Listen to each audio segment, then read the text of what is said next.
Welcome back to Film vs. History. Joining me is Horatio Gould. I've been watching you sleep. And today we're talking about East Germany. Yeah. The worst Germany ever got. For sure. I mean, I love this topic. It feels like... Glorious topic. It feels like a counterfactual, but it happened. Do you know what I mean? Yes. It does feel like just a weird glitch. Yeah, you're right. It's hot. It's like a third of Germany becomes communist for about 50 years. What if? It's sort of like it never happened, and it was like, imagine if the Nazis immediately became communist. That would never happen. It would never happen. But it did. I would feel betrayed if that happened. But it did. It did happen. Also, what's interesting about the GDR is the GDR, as much as it's a weird kind of aberration in many ways, it outlasted Nazi Germany, length of time, the Weimar Republic, and the German Empire.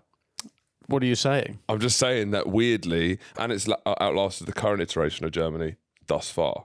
Are you saying this is what Germany's meant to be? I'm just saying, as a distinct historical period, it's longer than any other iteration of Germany. Well, I find that disgusting because the problem with when Germany separates into two, my issue is that we're going in a backwards direction. This is the opposite of Anschluss. Yeah, okay. We had it. Yeah, German and Austria was together. Right. And now not only are Austria separate, yes, Germany are split up. What's happening? Yeah. Guys, stay as one. You're all one piggy porky people. But sometimes if you're in a fight in a relationship, what you need is space to appreciate each other. So maybe this was a good bit of space to understand that they really do need to become one. Well, yes, and I take issue with the name German reunification because Austria is still independent. Yeah. And until Austria is reunited, of course, I see this as a split country. Tear down that wall. Tear down. Yeah, I call Austria East Germany now. Yeah. Bit of context, World War II ends and at Yalta, the big three, and they are big, Roosevelt, Churchill, Stalin, they're always sitting down because Roosevelt won't fucking stand up for once. Yeah. Not even for the national anthem. It's an absolute disgrace. Can you stop taking the knee the entire time, please? He's a Black Lives Matter guy. He's an extremist. Was it polio he had? I don't know. Who's ever had polio? It was long COVID. Was it? Oh, I see. Right. Yeah. Roosevelt was sat there at Yalta in his sunflower lanyard, whining. Roosevelt's favourite meal was fried chicken smothered in white gravy. That makes sense. So they meet up at Yalta in February 1945, and they decide that after the war, which is very presumptuous. I mean, the war's still going on. Yeah. That they're going to split Germany It was presumptuous. It is. I think Hitler seeing that photo, that would have really riled me up. Can you have the decency to wait? Or at least, Can you just pretend that you think I might win? I might win. I still might win. Yeah. The Battle of the Bulge. Yeah. Now, so they decide they're going to split up Germany into these different zones of influence. Yeah. Stalin was quite charming during this, right? It was quite. This is very much Coalition, the Rose Garden, Nick Clegg, David Cameron. This is the original Rose Garden. Is Yalta. It feels like there's excitement. There's the air of possibilities. One of them's walking off. Who's Joke walking off? I think it's not Roosevelt. I think it's Roosevelt's crawling off. Come back! And someone's like, "Come back!" And he's like, "I can't get up." Well, actually, I was watching the World War II with Tom Hanks, and there is a moment where Roosevelt and Churchill meet for the first time in the war on a ship in the Atlantic. Yes. And Roosevelt really wants to stand up. And you see this footage of him just basically, like me and the ice rink with the kids, just holding onto the side of a ship, and his legs just do not work at all. Well, yeah. And he's like... But did he not know that? Like, hey? Well, he could stand up, is what I'm saying. Right. He could stand up. Yeah. And he did stand up in 1940. But Americans, lazy. Bum bag, sippy cup, visor. So they all get on. I mean, Roosevelt wants fresh lemons for his martini, so Stalin brings an entire lemon tree in. That's a touch of class. I mean, Stalin. Stalin, you're charming me. You charm me. You charm me. This is probably the high point of American-Russian relations. For sure. You'd say. Definitely. I mean, since. Well, hold on. At one banquet, the big three drank 45 toasts to one another. So they're just high-fiving for days. Yeah, and it's February. Endless high-five. You've not yet crossed the Rhine. Yeah. Can you have Because Potsdam didn't have this sort of vibes to it, did it? No, Potsdam was right, let's get down to it. Yeah, because it's power vacuum, it's opened up. I mean, I'll tell you what this is. this is the fucking train on the way to a stag do, isn't it? You're right. And Potsdam's the train home. Because now we need to divvy up. The Splitwise is coming out. Yeah.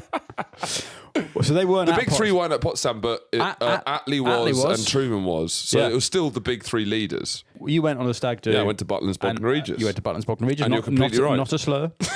Not a euphemism. And you put it in a sentence if it was a slur? you know what they say about him. He loves to spend time in Butlins, Bognor Regis. And I've always said the best thing about a stag do is the train ride there. I couldn't agree more. And it does on the graph of enjoyment. It peaks as you get off the train. And then it just electric. Sitting on there, you're on a pub hurtling through the country. Like that's what's amazing about it is that you're sat in a pub with blokes drinking pints is already pretty electric when you all face each other and phones away and you're just drinking pints talking. But if you're also hurtling to a bigger pub, basically, it's unbelievable. Awesome. No, it's not the Poznan. It's the Potsdam conference. Yeah, sorry, Charlie. It's not, that wasn't. That's not footage. Attlee and Truman and Stalin were not. In the ruins of Nazi Germany, they're all turnerbacks. The Poznan conference. Potsdam is just north of Berlin, I think. It's in the environs of Berlin, and they decided to split Germany into 4 zones of influence. USSR will take East Germany. The US will take the South. Britain, we take the northwest, the industrial heartland. Why have we not kept northwest Germany? That's my issue. So we had that for 4 years, did we? 4 precious years. We never talk about the fact we had a quarter of Germany. Well, they never say that British troops are still actually stationed in Germany. So in a way, because they might kick off again. Just in case. Just in case. So I mean, this map that we're looking at right now, this is Hitler's worst nightmare, right? Yeah. Just seeing this is like he'd be spinning in his grave if he saw this. But no, he's spinning in Brazil. He's tossing and turning in Rio de Janeiro. He's tangoing in Brazil. But what he would have loved, and I found this very funny, is that so the GDR, the East German Republic, doesn't start until, is it officially declared in 49? Yeah. But in those 4 years before, where the tensions are ratcheting up between the kind of Allied bloc, which is Germany, France, and America. France are lucky to get those. They initially they weren't allowed any. Yeah, and then they please, please, monsieur. Well, I guess if you say it like that, fucking hell. Yeah. And look at the map. They get a tiny slither because you did fuck all. You collaborated. Yeah. You should get fuck all. Completely. And also, they did better post-war than we did. So we just played our hand terribly. We gave the French way too. We kept the Ruhr. We have the industrial heartland. We should have got reparations from France for collaborating. Yes. They should have helped rebuild fucking... Why were we so polite and chummy with them? Oh, it's awful. Yeah. Anyway. Who's the real enemy? France. From the people who brought you Finn versus History comes a brand new podcast with Paddy Young. Hello. Paddy, what's it called? It's called Paddy Will Help. And what is it? It's an agony aunt show. It's like Oprah for blokes. Yeah. I love it. It's agony uncle. Yeah. Yeah. Yeah. You guys be on it? Sure. Maybe. We'll see. Yeah. It's quite busy doing this. Yeah, we are quite busy. We'll see. But it launches this Wednesday. And who's your first guest? Sam Campbell. Wow. Awesome. One of the best of all time. One of the biggest. He's also got a Patreon that's already live, and you can check out the pilot episodes. There's like 4 or 5 episodes where we were working out what the show was. It's exactly what we did for this. Yes. Existing Finn versus History patrons get a massive discount on Paddy Will Help. New episodes are live every Wednesday. Patreon exclusives on Fridays. And send him your problems. I know you've got a lot of problems, a lot of our listeners. I imagine. Huge. Endless. There will probably be slightly different problems that you'll be dealing with. Do you think? Well, what we're doing, they won't obviously be able to submit this. The one we're doing today is hygiene. I'm sure your fans... Huge. Yes, there's a lot of hygiene problems. What topics actually should I do for your fans? I guess different flavours of Mountain Dew, Monster. It's ranking them. My command centre neck supports. Neck support, lumbar support would be a big. Could use a whole episode on that. Chat lines for carers. Yeah, comfortable shoes. Fedora width. Yeah. So many problems. Yeah, novelty T-shirts. Which one's the funniest? Yeah, female body inspector, or I've got the body of a god brackets Buddha. Yeah. Those are pretty. Ironic T-shirts. Yeah, ironic T-shirts. If found, please return to the pub. All that stuff. Yeah, they're good men. They're innocent men. Yeah. If you want to send Paddy your problems, search Paddy Will Help or go to the link in the show description to submit whatever filthy, shameful problems you have. And can I just say, fellas, thank you for the opportunity. Of course. Don't fuck it up. Don't let us down. Yeah, it won't. Berlin is also split into these zones, which obviously becomes the sort of crux point of the Cold War. But fascinating, in those 4 years, right, now bear in mind that all the concentration camps are either in Poland or they're eastward, East right? Germany. Yeah. They are all immediately appropriated to Nazi. as Soviet camps. For Nazis. Some for Nazis, some for liberals, some for anyone they don't like, and 50,000 people. There's a libtard concentration camp. There is a libtard concentration camp. Right? 50,000 people after Nuremberg die in concentration camps in Germany. That's crazy. Isn't that crazy? No one talks about that. 50,000. Right. So, but they're not. And I was researching this yesterday, and Gemini AI was very keen to make out they were not exterminated. They died of neglect. And I said, well, I know how I'd rather die. What? I don't know. What? Exterminated. Oh, okay. Well, because Well, there's intent there. Yes. Yeah. You know. So it's just like when you just left alone to rot. Is it like on Sims where you fast forward and kill someone without? And so there's loads of libtards going, oh, and they're just pissing themselves. So they put them in the pool and took away the ladder, basically. Then, this is amazing, a survivor recollects the guards would tell them there wouldn't be water coming out the showers, but gas, only for them to be greeted by warm water. Which is cricket if they're Nazis, I feel. I think that is fair play. Yes, you're right. If you're a libtard, actually. I think that's pretty... Actually, it's even funnier if you're a libtard, to be honest. That's fucking hilarious. If you're James O'Brien and you're like, yeah, there's, watch out, there's gas in there. No, as I've said before, I would, if I was a guard... quite smug, the guards at this. Yeah. If I was a guard in 1947 Auschwitz, I'd be like, watch out, there's gas coming out of the house. Then I'd do a fart and close the door. Yeah, that's good. That's what I'd do. Yeah, that's what I'd do. Because you want to have Dutch oven. Yeah, exactly. Dutch oven them because for me lighten the place up a bit. Yeah. It's been a pretty grim 5 years for Auschwitz. Well, it's gallows humour, isn't it? Yeah. You know, we've got rid of the gallows now, so it's just humour. It's just good humour. Anyway. And there is fascinatingly... So Germany's a fucking... Because we don't... Post-war, in the 40s, Germany, it's a complete fucking mess, right? Yes. It's completely obliterated. The industry's collapsed. No one knows what's going on. So this 5 years... They're in the fucking dust. You don't really hear much. There's no music that's coming out in 48, 40... Like it's... There's no music. There's barely food. Do you know, like, there's not... Culturally, nothing seems to happen post in the last 4 years. It's just all trying to... It's getting to the 50s. What the fuck happened? Yeah. It's sat on the end of your bed with a sock in your hand, staring into middle distance. Yeah. Like, for 5 years, what the fuck just happened? Yeah. East Germany, from the off, is... Stalin basically doesn't really want it. No. He uses it essentially as reparations for the war. Yeah. So he extracts billions of dollars of he takes whole factories just because he doesn't want it to be part of the USSR because he wants a buffer. He doesn't want his border to be with the West. No. So he just wants a buffer state. Yeah, a neutral zone. Yeah, basically. exactly. A DMZ, I suppose. Yeah. And so he takes wholesale factories into the USSR. A third of East Germany's industrial plants are extracted in the first 2 years. About $10 billion worth of agricultural and industrial products.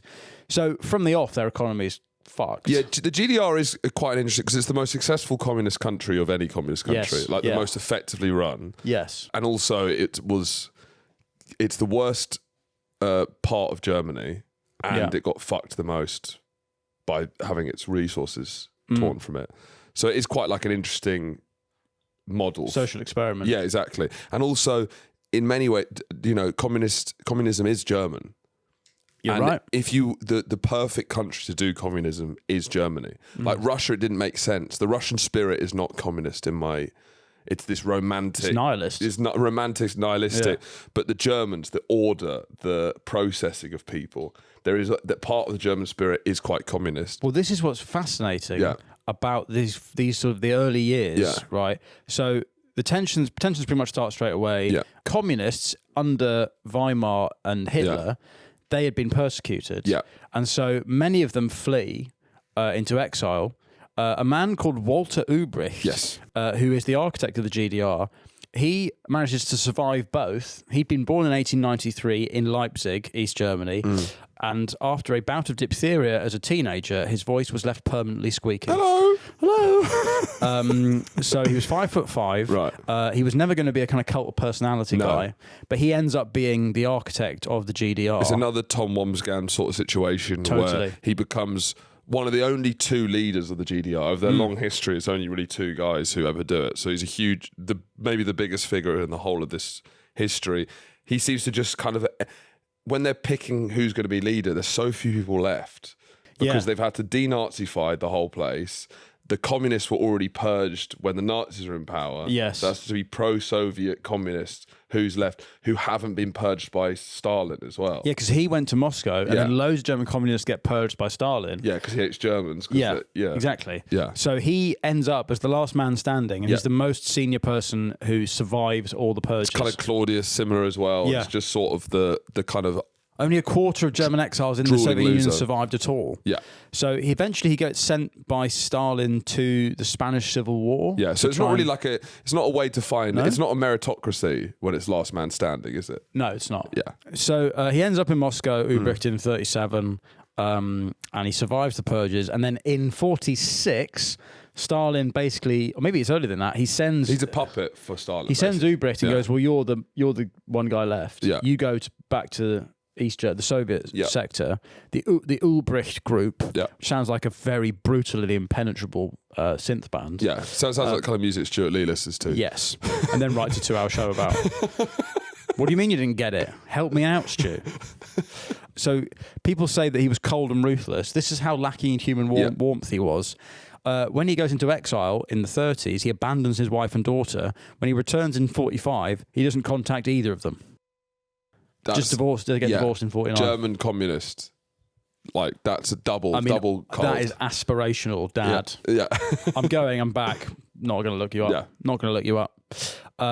So he's a Stalinist, and when he comes back, they end up forming this German Republic, this GDR, the German Democratic Republic, in 1949, and then there starts this amazing propaganda war between East Germany and West Germany about who are the more Nazi, who's the true heir of the Nazi legacy. Yeah.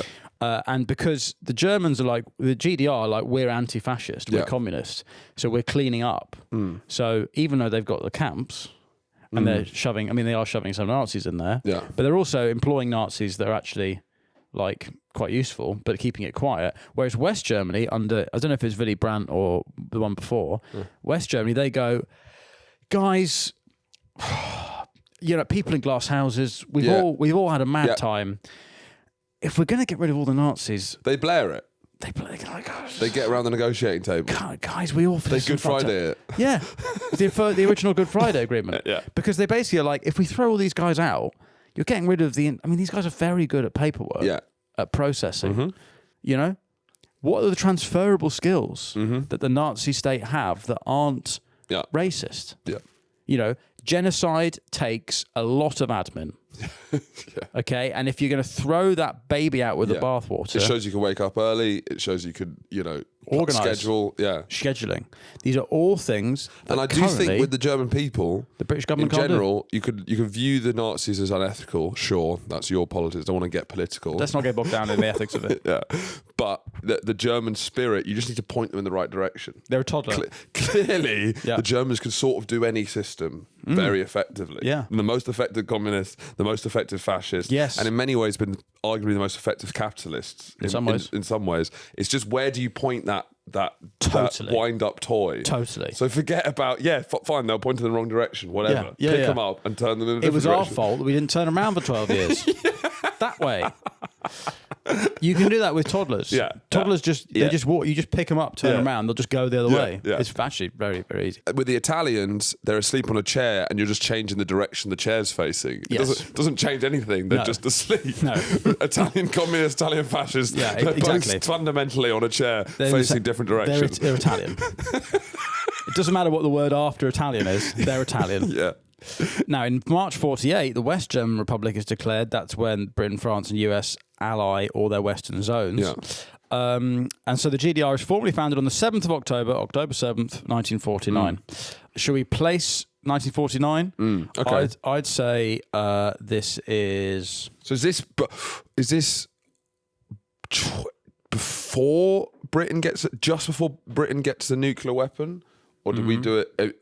I think I'd say it's before. It's after hot sauce is invented, right, and it's before Hillary Clinton says she's got hot sauce in her bag. right, yes, which gets used against her, even though speaking to people who know her.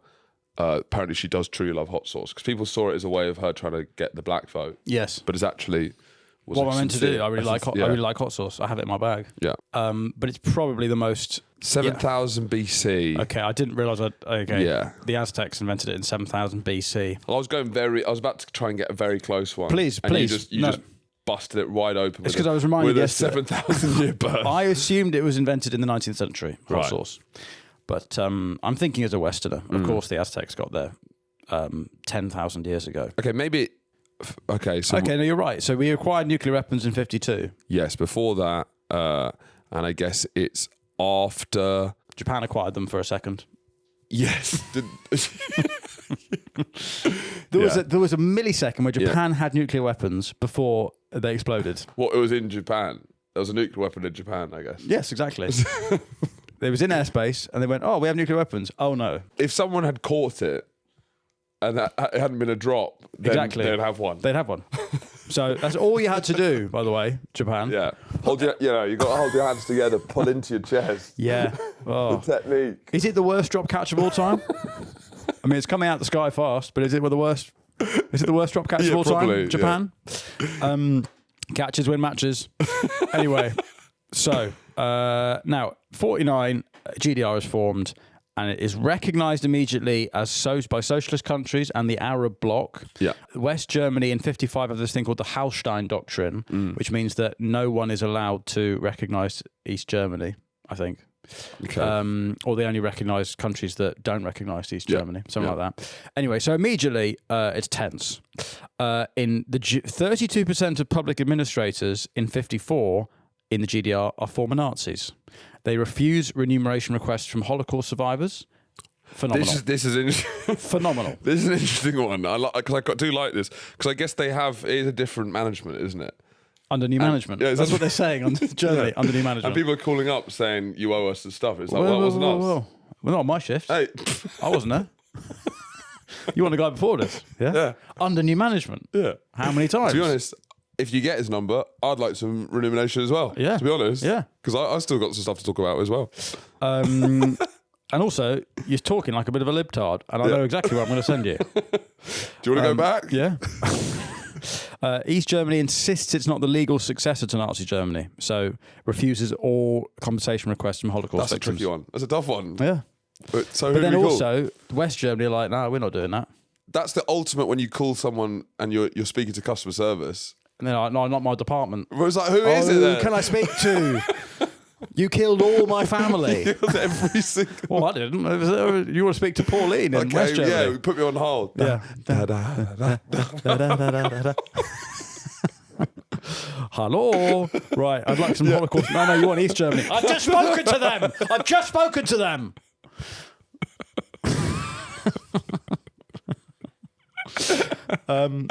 Now, initially, the economy in the GDR is fucked.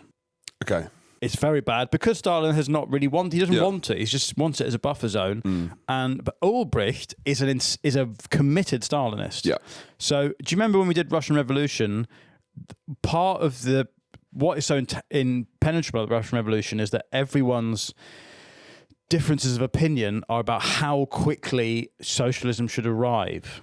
So Lenin was like, smash the state, go straight to it. Whereas I think... How much foreplay before we bust? Totally. Whereas Trotsky was a sort of like, he was into foreplay. Yeah. He wanted to at least try second base before you shove them up. Tantric sort of stuff. Before you bump them, basically. Yeah, exactly. Ulbricht is very, very horny and wants to just shove it in. Yeah. Clothes on. Clothes on. Poke it through the fly. It's fucking rattling. Get it. So much so that even in the USSR, they're like, you need to slow down. Because he's like he's such a committed Stalinist that in the USSR, he's been in exile. He's been like, oh, brilliant, 5-year plan, blah, blah, blah, secret police, let's do it all. And it's not working at all. There's no, I mean, Germany's obviously ruined, but there's ration cards last for much longer than any other nation. They're also always comparing themselves to West Germany. Yes, they got an inferiority complex. From the off. But you got to stop comparing yourself to others. Yeah, you do. Do you know, there's a problem in life. It's like, focus on what you're doing. That should be enough. We're not, it's a dance, not a race. We watched a motivational video with Idris Elba saying that success is like swimming, where if you want to... I can't do it. Yeah. I watched that video. Yeah. It was really motivational. So it means top swimmers, you're not meant to look where anyone else is. You're meant to only just focus on your own. You just head down. Yeah. So don't compare yourself to others, East Germany. Comparison is the thief of joy. So said Thomas Jefferson. What else did Thomas Jefferson do? Well, he probably said that slaves are the thief of America. My cum. This slave is the thief of my cum. He was workshopping his quotes. This is the other interesting thing about East Germany is that you're right, it's the most successful, in some respects, communist state there's ever been. Yeah.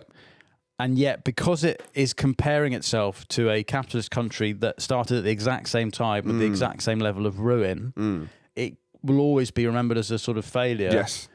Even though I think reading this history, as much as it was very bleak and there's loads of problems, it's quite a remarkable state in some ways, what they managed to achieve. It is. Yeah. Under those pressures. The GDR is under this economic pressure because in West Germany, there is the Wirtschaftswunder, the economic miracle. Yeah. Now, you'll remember from the World Cup series, in the early 50s, West Germany win the World Cup. Yes. It's a booming country. Yeah. They maintained the industrial heartland, the Ruhr, the kind of... they get an all-American aid. And America offer aid to East Germany, but Stalin says you can't take it. Because this is when America are giving the world aid, not AIDS. Yes. To place this as well. Right. So America obviously gives the world AIDS in the 80s. Yeah. And we said, no, we wanted aid. Yeah. So the Soviets had refused the Marshall Plan of 1948, which was the Americans basically saying we're going to rebuild Europe. Well, the Marshall Plan, I get quite bitter here about the Marshall Plan. Yeah. No, we got fucked up. We got completely fucked. Yeah, because they put a stipulation in it that we could have it as long as we spent the money on a nuclear weapon. Yeah. I mean, doing post-war history, the more and more I see America as the enemy, to be honest. Yes. Because they fucked up our development. And they did it on purpose because they wanted our colonial assets, right? Yeah. They wanted to take over. And we got the fact that Germany, Japan, France, they all had these economic booms and we had the fucking 70s is because they made us do a nuclear weapon. Yeah. We paid off our debts to America in the Blair years. Or shocking. Yeah? Absolutely shocking. And they just forgive the Nazis. Don't worry about it. Don't worry about it. Yeah, it's fine. Yeah. Take as much money as you need. And then your best mate. And then they took their scientists. Yeah. They took all the sneaky scientists and invented fucking LSD. Yeah. It's ridiculous. It is America is the real villain of the 20th century. Marshall Plan. Pisses me off. Anyway, so the Soviets, they say we're not going to have the Marshall Plan. Yeah. We don't want it. Which means they're very quickly just drowning in their economy. There is an uprising on the 17th of June. Sorry, something I didn't realise is that, and we'll talk about the wall more in the next episode. Yes, it's the border is open until the 60s, which I didn't really realise.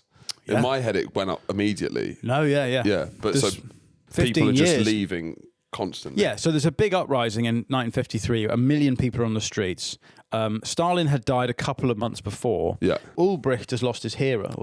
Oh, no. And suddenly he loses authority. And so there's a huge revolt against the new state. About 6% of the population get involved in these protests, but the Red Army declares a state of emergency and just rolls in the tanks because Ulbricht, all he's got at this point is the USSR as like his sort of guarantor. Daddy. 55 people are killed in these protests. Many of the leaders are rounded up. And so as a kind of response to this, they realise that they need to up their internal state security and they can't rely on the USSR forever. And so they start to really kick on with their state security service that had been founded in 1950 that's now known as the Stasi. Probably the most infamous and effective secret police of all time. Yes. And lots of people have tried it in different ways. Also very, very German. Yes, incredible. Yeah, it's a very deadly mix. Yes. Authoritarian communism blended with the German spirit. With a German sort of perversion. Yes, because I guess, what was the Russian... the NKVD. NKVD. So KGB. obviously it was semi-based on that as a model. Yeah, because Ulbricht is taking everything from the Soviet Union. Russian secret police, I guess it's more corrupt. It's more, what's the subtext here? Do you know what I mean? It's like, what can you do for me? There's a lot of that in the Russian spirit, right? With the Germans, it's not really subtext. It's more, I've got 15 pages of documents about his bowel movements. Yeah, It's the attention to detail is second to none. none. The data gathering is extraordinary. It's all about very. There is no secret police force in Tonga. That is interesting. So the Tongans do not have a secret police. Where are you going? They need one. What did you say? Where are you going? What's that? What is that meant to be a secret? Is that what the secret police do? Where are you going?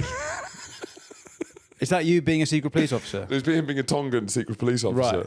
So the Stasi had been founded in 1950 by a man called Erich Mielke. Right. Now, he's a fascinating figure, right? So he had fled Germany in 1931. He was a kind of communist agitator. He'd killed 2 policemen in 1931 and then fucked off, went to Moscow, basically learned the Cheka NKVD terror tactics, then went to the Spanish Civil War as like a sort of secret agent to try and stir shit up. Because obviously we all did the rise of the Nazis at school, and that period where the fascists, the communists are fighting in the 30s, it's a lot of... They repopulate East Germany's high command with the people who were involved in all that sort of stuff. But they're also the only people that had survived. Yes. I mean, you look at what they had to survive for like 20 years. They had to survive... Yeah, it's such a rare... Paramilitary clashes in Weimar Germany. They had to survive the Nazi clamping down on the Stalin's purge. Stalin purges, the Spanish Civil War. I mean, so these people, when you're looking at the apparatus of the state as to why it's so paranoid and so all-consuming... But also anyone with any sort of charisma... would have been purged by Stalin. Exactly. So you're left with the... to be honest, it's a nation of Eichmanns. Yeah. It's led by an Eichmann. They're all Eichmanns. They are all Eichmanns. There's no charismatic leader, really. No. There's no Mengele. Not even a Goebbels, really. No. So, this is fascinating. Goebbels and Ulbricht had debated each other in the early, maybe late 20s or early 30s. Peterson versus Zizek. How the West has fallen. 31, Ulbricht and Goebbels appear on the same stage for a planned debate. Ulbricht speaks first and stirs up his supporters with his... And then after his speech, the communists sing the Internationale so loudly that Goebbels can't be heard, so the Nazis just start a fight. I mean, that is a real lovely analogy. A metaphor for... The fascists, if you're losing an argument... turn it to violence. And the communists just sing. Drown out opinions you don't opinions. like. Blah, blah, blah, blah, blah. Now Mielke, he is the man who runs the Stasi from 1953, I think, right, until the very, very end. So it's all him. It's all him the entire time. Yeah. So he's the longest serving security chief in Eastern Europe. Yeah. He had said at one point... He's the gossip king. There were 6 types of people, and 5 of them were hostile to the state. That's what you want. That's what you want. But my point is that the people who run the GDR, they are the least charismatic, but also the most paranoid, and they are the kind of cockroach survivors. Yes, 100%. Of the sort of the middle part of the 20th century, which is why the GDR is so paranoid, snoopy, like obsessed with other people's lives. But also, I guess the comparison is to sort of the Russian model, but Russia's this huge superpower. Yeah. Whereas the GDR is actually a tiny country that people are not fishing about in the same way. They're sort of a little bit 80 million people. They're more left to their own devices in a way. It's sort of like, those kind of private schools where paedophiles roam because no one's checking on them. Private schools, yeah. But no one's checking on them because it's like, there's just a small private school on the south coast, Yes. Yeah. But then you have paedophile informants. Yes. Which is what the Stasi did. Yes. You have people in the private school. You have Nazi paedophile informants, probably. Yeah, exactly. I mean, it's a terrific time. It's Paris in the 20s. It's a win-win. You're a Nazi paedophile. Win-win. Can I just shake your hand? So at its peak, the Stasi employed 91,000 full-time surveillance officers and then 170,000 informers who were called IMs, Mitarbeiter, so they're informal collaborators. So 1 in 6 people work for the Stasi. Yeah. So if you threw a party in the GDR and invited 12 guests, statistically one of them was an informant. Yeah. This basically means that in East Germany, you can't really do anything without being found out. Yeah. And there's some amazing stories of the informants. So firstly, what I was saying about this being a very German security service is that they're obsessed with data. And Germans being German, they built an archive of smells. Yes.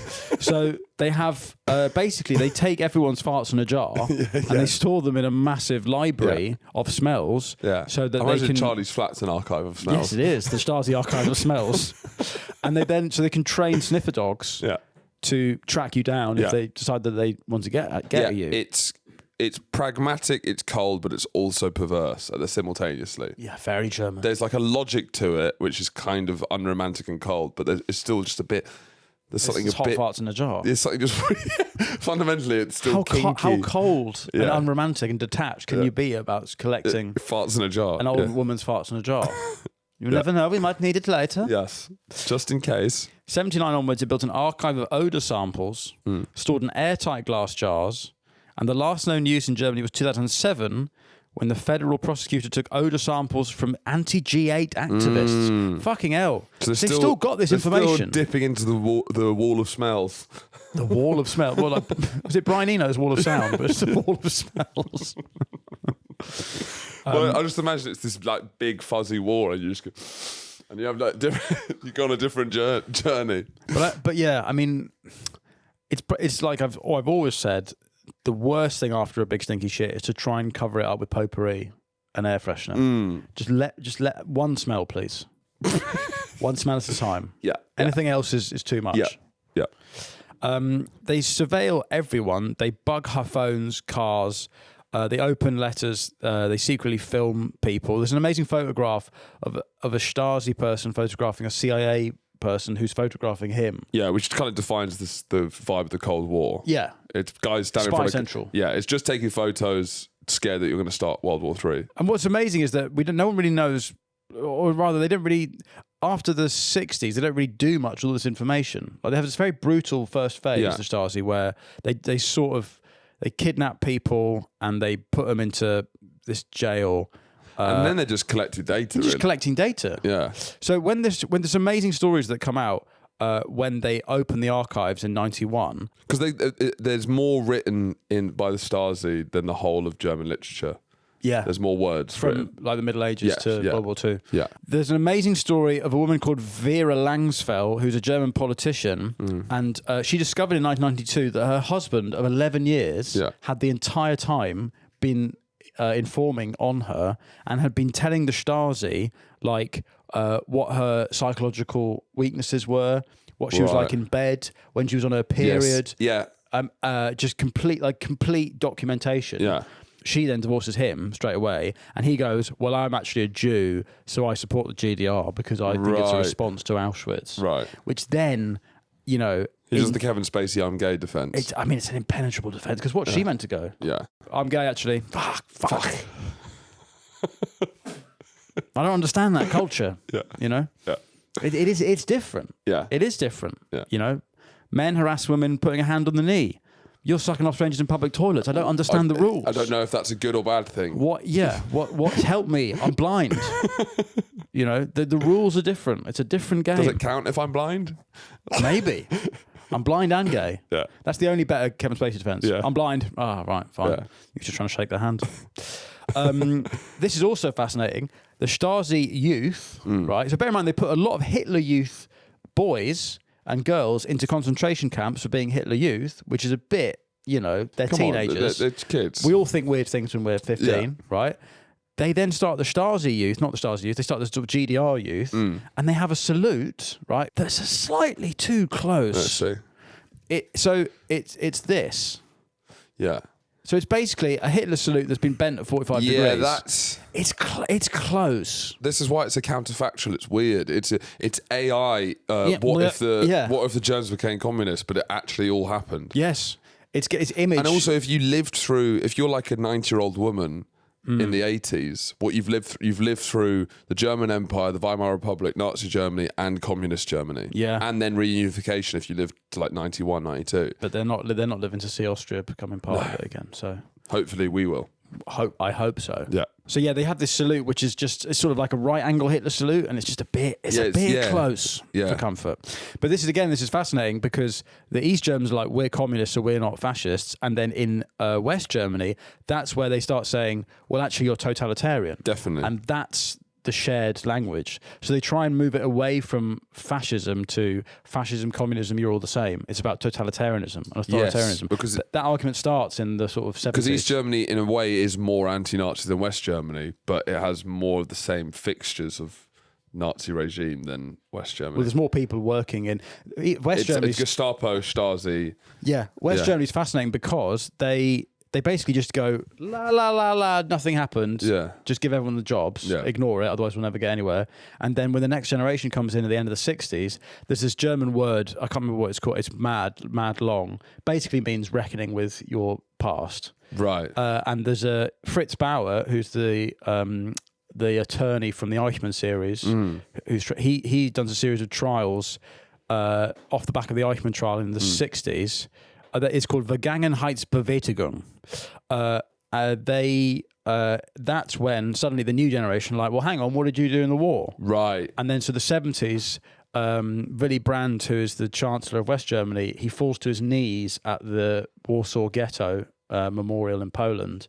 And that's like a huge moment. What did he do? Well, he was the Prime Minister of West Germany. Wait, so why is him falling to his knees? It's basically a way of saying sorry. No, because Charlie just mind. No, he's not sucking off the Warsaw Ghetto. He's trying to make his reparations. It would not be the same thing if he got down on his knees and just... It's the least I could do. I didn't know what to do. What do you say? So I just got on my knees and started sucking it off. No, what's he feeling emotionally overcome about the fact that he didn't denazify as much as he should have? It's more that the culture shifts. So from a period of like, let's park this. Yeah. That's the iconic photo in Germany. But what's been edited out of that? Is a guy with his dick out in his mouth. Yeah, very good. The Warsaw toe. What this exposes, Eichmann exposes the sort of cold bureaucracy of the Holocaust. Yeah. And actually everyone's understanding of the Holocaust comes from that trial. And then in Germany, they have this sort of series of trials by Fritz Bauer. Is it post-Eichmann? Yeah, in the 63. Is it a response to Eichmann? Yeah. Yeah. And I think it's called the Saxony camp trials? Anyway, Germany has to reckon with the Holocaust. Culturally, because there's a new generation of people who are learning about it from the Eichmann trial who are going, well, hang on, they're doing the maths here. They're going, well, you're 50. What were you? You were 30 in the 40. What the fuck were you doing? That's what we're doing now. We looked up Tuchel's fucking granddad. We're still doing it now. It never ends. That's the word about this word, Vergangenheitsbewegung, whatever. Yeah. It never ends. I.e., always find out who's related to a Nazi. Yeah. Right. What's one thing the Stasi are very, this is very interesting, how they infiltrate the gay scene in East Germany. Yeah. Because this is very interesting. Sorry, this is the thing, because they view all of this kind of counterculture as deeply threatening, and they're very uptight and conservative, but they're also unbelievably nosy. Yes. So they're very like, it's not that conservative thing as like, I don't really want to hear about it. It's like, it's disgusting, it's a threat, but what are you guys doing? Like, what you do in your own home is fucking my business. That's what it is. Yeah. Whatever you do in your own home, I want to fucking know about it. I want to know about it. I want you to tell me. I want to film it. It's you and Berghain, basically. Yeah. What are you doing over there? Can I come and watch? That's fucking disgusting. Don't stop it. It's fascinating, isn't it? The socially conservative curtain twitcher. Yeah. Astonishing combination. Yeah. That's absolutely disgusting. Can I film it and just keep it in a library? And can I take your farts in a jar? Yeah.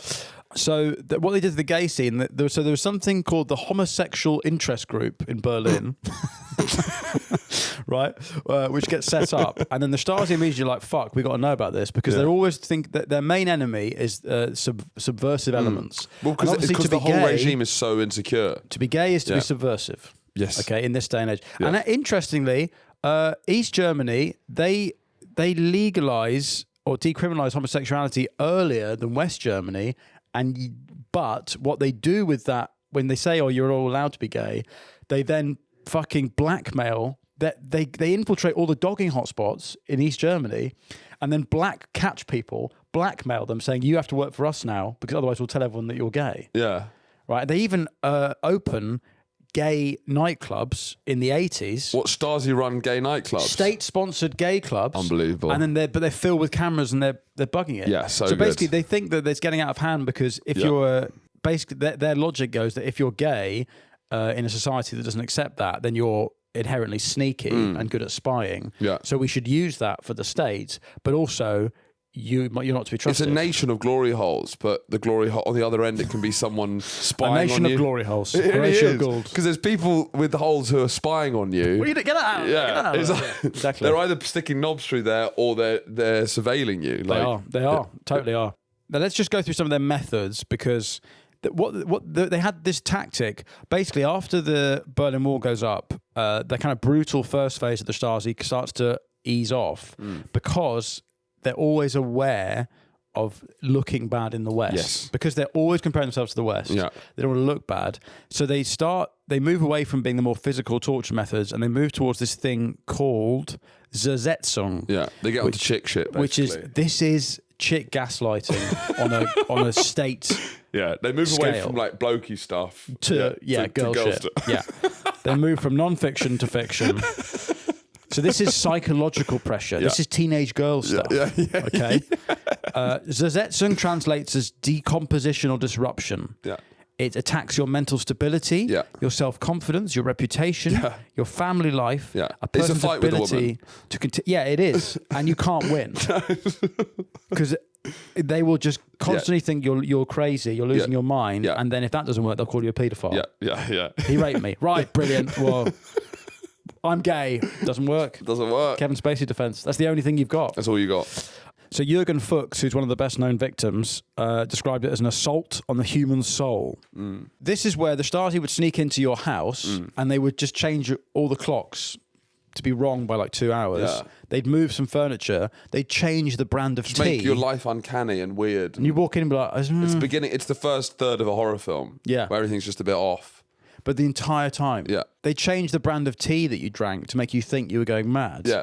But they'd also leave traces. I'd piss in their pants, or I'd just shit in their pants. What, in their drawers? Yeah, so that when they put them on and be like, I sweat myself. What? I shat myself and then didn't clean the pants. Or just leave skid marks in every pair of pants. I think that's a bit better, I think. Yeah, it's Shit in someone's pants. Because in the drawer. Yeah. Like, But just I if don't you remember keep shit myself. I don't remember. I tell you what, you go through someone's washing and you leave a skid mark in every pair of their pants. Yeah. So they just start thinking that Or you change all their pants to female pants. So they're like, what? Do I like wearing this? Victims would then sound paranoid when they try and explain what's going on. Yeah. And so this is what's amazing about... it's in a horror film when you're like trying to explain to the police that you think, and then they don't believe you. Yeah. It's the exact same thing. But Make a good horror film, they actually. would try and entrap people. They engineer situations to steer people into criminal acts. Bear in mind that 1 in 6 people in the state are like collaborating with the state. That's because the state have compromat on them. Yeah. So they're getting husbands to spy on wives. When the archives open, it is amazing the amount of divorces that spike because people realise that their husbands have just been basically gossiping on everything. The case of Vera Langsfeld, that politician I mentioned earlier, she would always get worried about the Stasi taking her kids. Yeah. So then her husband told them that and said that she's particularly vulnerable to that when she's on the 3rd day of her period. And then they jail her for being a protester in the 80s or something. And then they wait till the 3rd day of her period, then say, oh, we're going to take your kids if you don't tell us what you're planning. It's creepy though. And then she only finds out 5 years later that her husband. Yeah, they are period tracking. It's really odd. Lads, that's none of your business. Yeah. So they use these things called Romeo agents, right? Which is where they would send men, not Romeo Beckham, they would send men to try and seduce low-level female administrative staff. Yeah. but with esteem issues, which rarely happens that way around. You normally send in the women, but these brave men. Two hands up. Should we enact it? No. So Romeo agents were trained in psychology and etiquette, and they prioritized active listening. Yeah, love bombing. State love bombing. Yeah, there's a story of a woman who was working as like a secretary in the American embassy in East Germany, in Berlin maybe, in the Soviet sector, and a guy starts love bombing her, and then they get married, and then she's giving him gifts. And then she finds out 10 years later that he's already got a wife and family, and all the gifts she's been giving him, he's just giving it to her wife. I mean, it's astonishing the level of like infiltration. You couldn't trust anything. No. Yeah. And that would make you go mad. They think that people have, there's a name for a form of PTSD that only East Germans have because their idea of reality was completely compromised.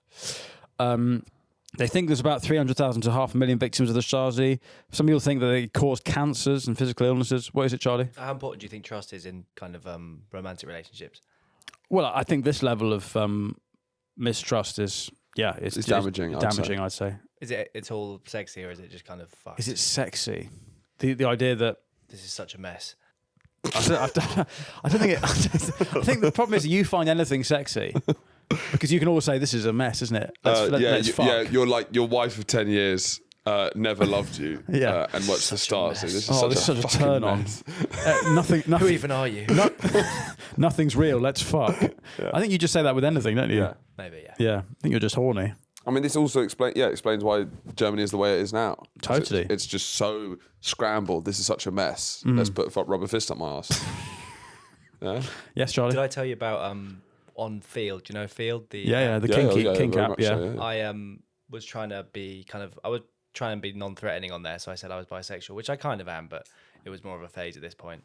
And I put my thing on men as well as women, and 95 out of 96 of them were men. But I don't want to just go to the pub and like chat about a bon lahore. I might kiss your knob if we're on pills and it's dark, but I'm not going pub with you. So that's on the Kinsey scale of like quite gay, very gay, super gay. You're only at the gay level where if you're in a vest in a nightclub on MDMA, you might do it. But you're not gay enough that you could talk about FIFA with a guy and still get. I'm not chatting about FIFA with you. Yeah. But it's fascinating how when homosexuality and traditional masculinity intersect, in that you want to be gay in a very hyper masculine way.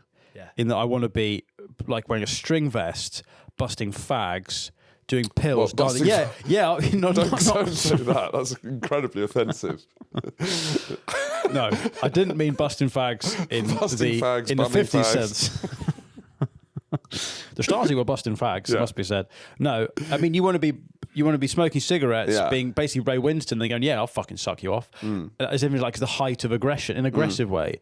You don't want to be canoodling a guy in a big sweater in autumn talking about the colours. But I guess the point you're trying to make though is that like the kind of real like blokiness of like you don't want a straight guy to talk about who knows about the Aston Villa top scorers of the 2012 season. Like that was a massive turn off. That does not that does not turn me on. No. I want like kind of a little schmally sort of guy. Schmally? What's that? Don't know, just like something like less. I don't want like Trevor. I want Schmool, not Trevor. Schmool? Who's Schmool? Fucking Schmool. Is he a small German man? I don't know. Do you know someone called Schmool? Yeah. Well, do you fancy we're getting... I mean, this happened I don't know if it was on the other podcast, but we were talking about like male crushes and we were talking about celebrities, right? And Charlie brought up a guy he saw on Instagram with like 2,000 followers who lives a couple of streets away. You have mentioned this before. Yeah. Is he called? Is a guy who could easily be listening to this, who's just like a guy who you're. Is he called Schmool? No, he's called Liam. Right. Okay. Anyway, the Stasi infiltrate the gay scene, and to be honest, you can see how easy it is. There, the amount of information we just got out of Charlie. They're gossips. So basically, Zersetzing meant that they would break people down to such a degree that when they were questioned by the Stasi, or rather, they would have no option but to just go along with it. Yeah, and they show this quite well in Lives of Others, Which we'll be talking about on the Patreon this week. Yeah, it's just endurance interviewing until they get the answer they need. Yeah. So there's something about how they'd keep them awake. Yeah. Or rather, they'd wake them up at 1 in the morning and then keep them awake till 5, and then they'd have an hour's sleep, and then they'd turn all the lights on and go, you have to be up now at 6 a.m. So they have these nighttime interrogations. They'd also just call you a paedophile. Yeah. Which I think is quite route one as state security. That's my kind of state security. Yeah. None of this spine, just like, he's a nonce. You're a paedophile. You're a paedophile. Brilliant. Who are you here to meet? You met me, got you. Yeah, the Stasi ends up being the most comprehensive state security system probably ever invented. Yeah, because it's got the highest proportion of the population ever to be involved. Yeah, something like in Nazi Germany, it was one out of every 40 or 40. Something. Yeah. East Germany is becoming a brutal police state with a struggling economy run by a man with a high-pitched voice. Yeah. And as you said earlier, people are leaving a lot because the borders are just open. Now, obviously, Berlin had been separated into 4 Which zones. is what's weird about Berlin is West Berlin the capital of West Germany? No, that's Bonn. Okay. But yeah, because I don't know what it would be like living in West Berlin because it's deep in the heart of East Germany. It's an island in the middle of a sea of East Germany. So But presumably you're allowed to travel out of West Berlin. There's a wall around there's a motorway that goes from West Germany to East Germany, to East Berlin, West Berlin. And they just have a wall along that whole. Yeah. So it's just like an autobahn basically that takes you there. But it's weird. What's the vibe? Would you want to, is it popping off in West Berlin? But you're right in the heart. You're not. Well, what's interesting is that some of the theatre zone was in East Berlin, so a lot of people would go for a night out in the East, and also they'd have so much money to spend in the East, because they're making bank in the West. Yes, so they could have a fucking amazing cheap night in the East. But there's not much of choice. What are you going to do? No, there's the state. There's the state play. Yeah, there's what the state play. Dear England. It's the state beer. It's the state. It's all house wine. Yes, it is. So it's hard to splash out, really. So everything is house, basically. Yeah, it is. The tension had erupted in the Berlin airlift of 1948, I think, which is where. So that's when Stalin cuts off Berlin from the Marshall Plan. Stalin blockades Berlin in 48-49 by trying to force out Western powers by cutting off the land access. Yeah. But then the Allies supply the city by air, humiliating the Kremlin and ensuring that West Berlin will stay in Allied hands. Right. But it's a porous city.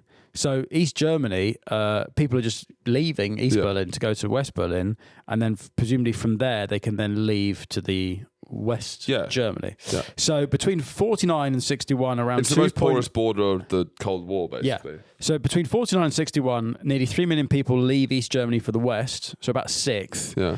And the most practical route is through Berlin. Yeah. And these are young people, professional, educated. And so this westward brain drain and the mounting economic crisis means that Ulbricht has got to do something. So on the 1st of August 61, he bluntly lays out the crisis to Khrushchev, who's now in charge. And Khrushchev fears that if they collapse, then it would destabilize the rest of the Soviet bloc. Yeah. So they initiate what becomes known as Operation Rose. Yeah. And over the 10th of August 61, a wall is built around the eastern sectors of Berlin. Yeah. And we will deal with the history of the Berlin Wall and the rest of the GDR in our next episode. Why have you said that? Sorry. That's always my line. Yeah. When has that ever been your line? Yeah. All right, do you want to plug? You know, you do the end. Yeah, well, I've actually got a podcast. Don't do a plug for your podcast. Andrew and Charlie Investigate. Plug for this podcast. Every Thursday. At plug for this podcast. It's a rival podcast, and if you want to hear my side of the Rival? story. Why have you said that? You're the producer of this podcast. You're producing a rival podcast. If you're going to plug, which you shouldn't be plugging another podcast, don't say it's a rival podcast. It's a competitive podcast. Check out The Rest is History as well. Those are great guys. Yeah. That's already on the Patreon, part 2, along with our bonus episode on the lives of others, the great film. £3 a month, all it costs, and it's an absolute hoard. Watch the lives of others, even if you don't watch the episode. It captures all of this. Interestingly, perfectly. 1 in 6 of our members of our Patreon are informing for Have a Word. Are they? Yeah. So anyway, that's on the Patreon. But if not, we will see you on Thursday for the story of the Berlin Wall and our continuing epic on the GDR. Goodbye. Goodbye.